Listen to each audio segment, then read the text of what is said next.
Um salve aí para o pessoal do segundo ano. Vamos lá, eu vou começar aqui com o segundo vídeo, né, das nossas videoaulas no YouTube. E estou me lembrando das aulas passadas, que a gente falou sobre a questão das classes de palavras, né? Aí eu trouxe um pouco de gramática para vocês, a gente discutiu depois, conversou, na verdade, sobre as nossas memórias e o que idealizamos, o que não. E para hoje, o que é que a gente tem? A gente tem um assunto do dia que é narração, descrição, para relembrar, e ao mesmo tempo um gênero textual, que a gente pode chamar também de gênero literário, que é a crônica. Massa? Vou começar a apresentar aqui para a gente seguir uma linha de raciocínio bem clara, para não ficar assim, como é que eu posso dizer, tão nebuloso para vocês, né? Enquanto a gente está tendo essas nossas aulas à distância. Narração e descrição no gênero textual crônica. Queria lembrar para vocês que a gente estuda, né, os tipos textuais de acordo com o que se estuda na linguística, e hoje o que vai interessar mais é a descrição e a narração. A descrição como um mecanismo de comunicação, um mecanismo textual que a gente usa para emprestar ao outro a ideia das formas que a gente tem sobre as coisas. Por exemplo, eu quero descrever o quarto que eu estou agora, eu posso trazer alguns detalhes que possam fazer com que o meu leitor, a pessoa com quem eu esteja interagindo, ela, ela imagine. A descrição, ela é muito próxima da imaginação, ela cria imagens. E por isso mesmo, o verbo que acompanha a descrição, ele normalmente é um verbo estático, porque correr é diferente do verbo ser, por exemplo. O verbo voar é diferente do estar.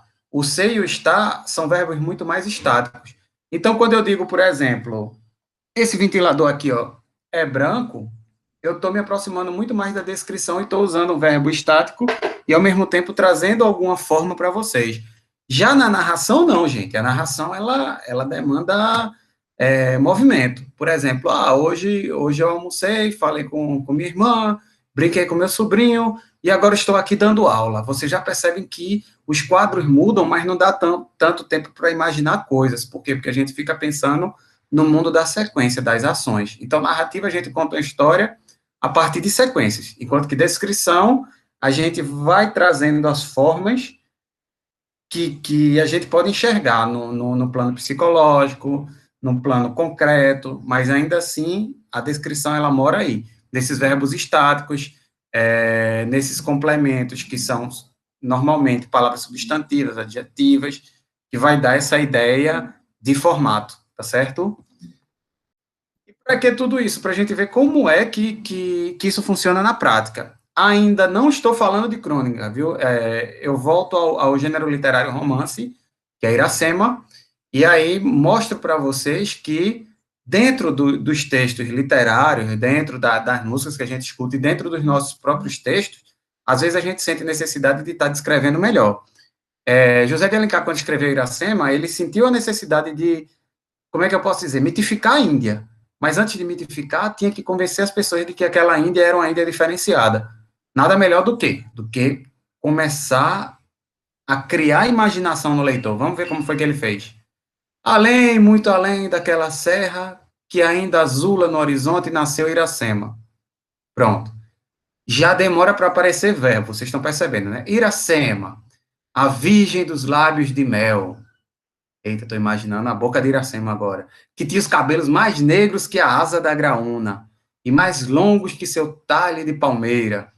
O favo da jati não era doce como seu sorriso, nem a baunilha recendia no bosque como seu hálito perfumado. Eita, imaginei o hálito, imaginei o cabelo de Iracema, imaginei a boca de Iracema e o sorriso dela, porque em três frases até agora, ele está tentando muito mais adjetivar Iracema do que mostrar o que Iracema fez ou deixou de fazer. Então, nesse momento, esse trecho é descritivo. mais rápida que a corça selvagem, a morena virgem corria o sertão e as matas do Ipu, onde campeava sua guerreira tribo da grande nação tabajara. O pé grácil e nu, mal roçando, alisava apenas a verde pelúcia que vestia a terra com as primeiras águas. E se vocês perceberem aqui, ó, vocês não vão achar tantos verbos, por quê? Porque José de Alencar, tentando trazer a nossa imaginação, que é quem era Iracema e como ela era, ele vai trazer muito mais com as palavras que são estáticas. Vamos ver outro tipo de descrição. Essa aqui é até mais, como é que eu posso dizer? Mais acessível. Mais ágil que uma tartaruga, mais forte que um rato, mais inteligente que um asno. E a gente não vê verbo nenhum e a gente já sabe que se trata de quem? Do grande herói Chapolin Colorado. E o começo é justamente isso, assim, tipo, vou apresentar uma pessoa, então vou trazer as características dele. E o coitado do Chapolin é tudo isso, né? E narrar? Qual é a história de narrar? Contar a história através da sequência. Então, quando eu quero criar sequência, é muito mais fácil eu usar um tempo verbal. E a narração, ela conta com isso, com introdução, desenvolvimento, conclusão, e os seus principais elementos, né? Porque com esses elementos a narrativa fica boa. Espaço, tempo, personagem, enredo e narrador. Narrador, quem conta a história. Enredo, a história que eu me proponho a contar, o recortezinho, porque, por exemplo, não vou falar da minha vida inteira. Se eu quiser contar a história sobre a minha vida, vou pegar alguns momentos e vou criar um enredo em cima disso. Personagem, quem é que se envolve nessa história? Quem é que aparece, desaparece? Quem é que age? O tempo da narrativa, porque como não dá para dar conta do tempo do mundo inteiro, então a gente faz o recorte do tempo. Muitas vezes a gente vai emendando, às vezes a gente está falando, por exemplo, da nossa infância de 3 anos, e agora o que interessa para o enredo é contar quando eu tinha 10, e aí eu posso criar esse meu tempo, que ele pode diferenciar como psicológico, como cronológico, espaço também, que é muito importante. Onde é que acontece tal história? Onde é que acontece a história de Iracema? Porque Iracema é uma narrativa. Aquele trecho que eu mostrei para vocês é uma descrição, mas é predominantemente narrativo. Então, qual é o espaço de Iracema? Qual é o espaço em que ocorre a história? É lá no Ceará. E aí, cada história tem seu espaço específico. Ah, o filme Cidade de Deus, qual é o espaço específico dessa narrativa? O Rio de Janeiro, a periferia do Rio de Janeiro. E assim a gente vai conhecendo as outras histórias. Elas dependem desses principais elementos. Vocês anotem que é bem importante essa lição. Eu sei que a gente viu ano passado, mas não custa nada relembrar. Agora a gente cai na crônica, que é o gênero, é um gênero que a gente pode chamar literário, e é um gênero textual, porque gênero literário está dentro dos textos, né? Narrar e descrever no gênero crônica. A gente usa desses dois atributos, dessas duas, como é que eu posso dizer, dessas duas estratégias? Usa sim.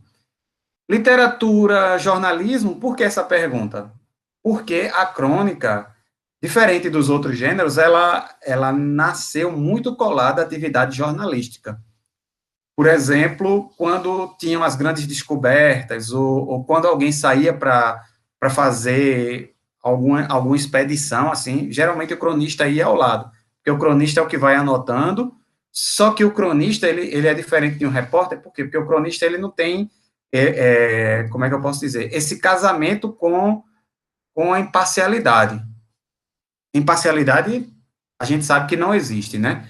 Mas não custa nada tentar imparcialidade. E o dever do jornalista é muito mais tentar ser imparcial, tentar observar e medir os fatos. Enquanto que o cronista não, ele é mais subjetivo. O cronista, ele pode sim mostrar o ponto de vista, o que ele está sentindo naquele momento. E esses gêneros circulam na esfera jornalística. E o que é que está escrito aqui? Ó? Questão muito controversa na reflexão sobre a crônica. Surge como registro histórico, evolui como comentário sobre noticiário. Por exemplo, o que aconteceu, um jogo de futebol específico, ou determinado crime que chocou a sociedade, aí vai um cronista, geralmente é um escritor que escreve romance também, aí está lá tá lá mostrando o parecer dele, mostrando o ponto de vista, criando algumas narrativas específicas para contar, para deixar o leitor a par da situação. E muitas vezes ele tem a necessidade de descrever também, descrever como a coisa estava sendo feita, o ambiente. Tudo isso para quê? Para trazer ao leitor mais informação e, ao mesmo tempo, como é que eu posso dizer, o sentimento literário, como é que eu posso dizer para vocês? É uma espécie de sentimento do leitor, não só a razão, mas trazer o sentimento também.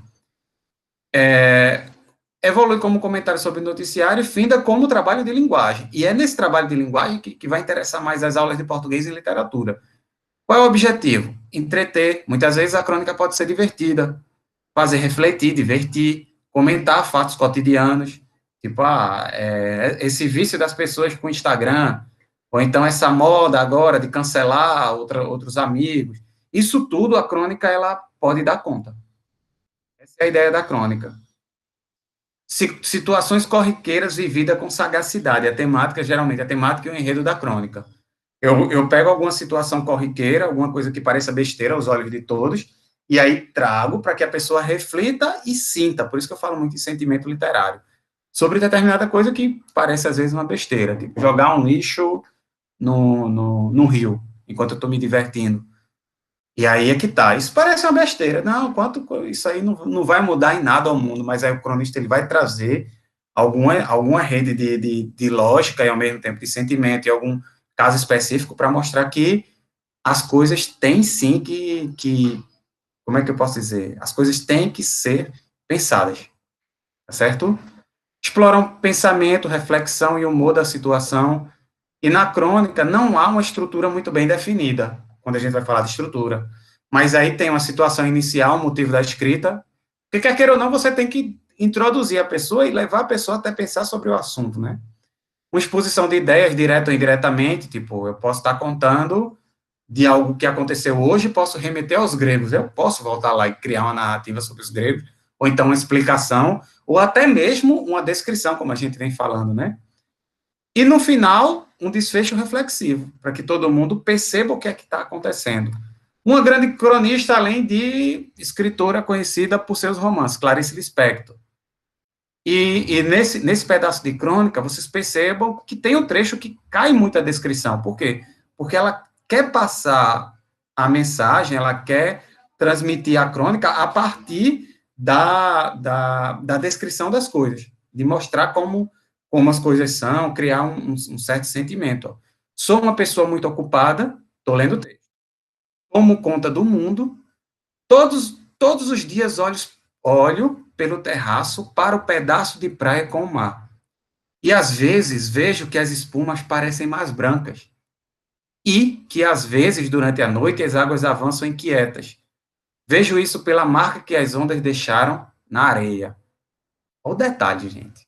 E aí é que tá. Talvez ela queira mostrar que as pequenas coisas importem, né? Mesmo que passem despercebidas muitas vezes. Olho as amendoeiras de minha rua, presto atenção se o céu de noite, antes de eu dormir, e tomar conta do mundo em forma de sonho, se o céu de noite está estrelado e azul marinho. Porque em certas noites, em vez de negro, parece azul marinho. Nunca tinha me atentado para esse detalhe. Eu vou fazer isso porque o céu é muito importante para a nossa vida, assim como o nosso emprego, né? E é que tá, mas Clarice Lispector, ela quer ensinar outro modo de ver, porque parece que o emprego a gente sempre lembra que é importante, mas essas pequenas coisas da natureza, nem sempre. Aí ela vai trazer a poesia para, como é que eu posso dizer? Para dentro da crônica. Eu estou falando poesia, não estou falando poema, viu? Poesia como estado de espírito.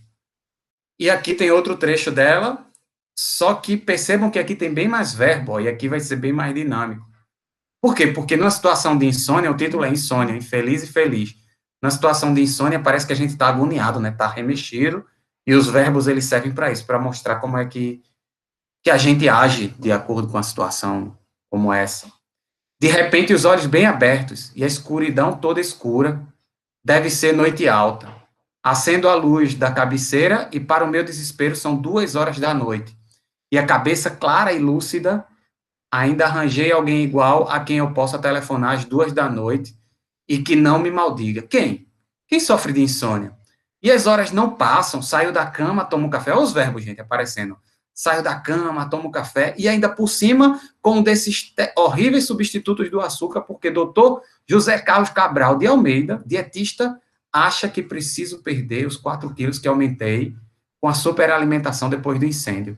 E assim ela vai seguindo. Se você tiver interesse, você dá uma pausa, lê esse pedaço inteiro. Se quiser ler a crônica inteira, você pode pesquisar, porque vai estar disponível na internet para que vocês leiam.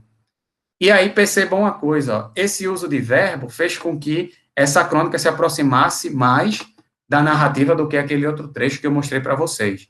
Então, ó, dentro da crônica existe a narração, existe por quê? Porque eu preciso contar alguns pequenos fatos sobre o cotidiano. Existe a descrição, existe para a gente prestar atenção em muitas coisas na hora de refletir, na forma que as coisas tomam, na fisionomia, quem sabe. O cronista é quem vai decidir qual é a forma que ele quer dar, mas a descrição vai servir para isso. É o tipo textual específico que a gente coloca em uma parte do texto para quê? Para desempenhar determinada função, beleza? Aqui vai seguindo o texto, ó. E eu trago para vocês alguns cronistas conhecidos. Alguns ainda escrevem atualmente. Por exemplo, está aqui, ó, Eliane Brum, e a crônica dela é muito mais próxima da linguagem jornalística, que a crônica nem sempre vai ser só literária. Tem uma crônica que é mais jornalística, que vai contar os fatos do dia a dia. Vocês podem pesquisar Eliane Brum e ler alguns textos dela. A gente tem aqui, ó, Lima Barreto, Machado de Assis, o maranhense Arthur Azevedo, e tem crônica para tudo e para tudo. Rubem Braga, Rubem Fonseca, todos esses escrevem crônicas muito massas, gente. Vale a pena a gente ficar atento a esse gênero, tá certo? Ler as páginas do livro sobre crônicas para vocês poderem responder a atividade. Qual foi o objetivo dessa aula? Refletir sobre a crônica, observar algumas estratégias específicas do cronista e relembrar a diferença entre tipo textual e gênero textual. O gênero textual que a gente viu hoje, principalmente a crônica. Viu um pedaço de romance ali, viu também, esses são gêneros textuais.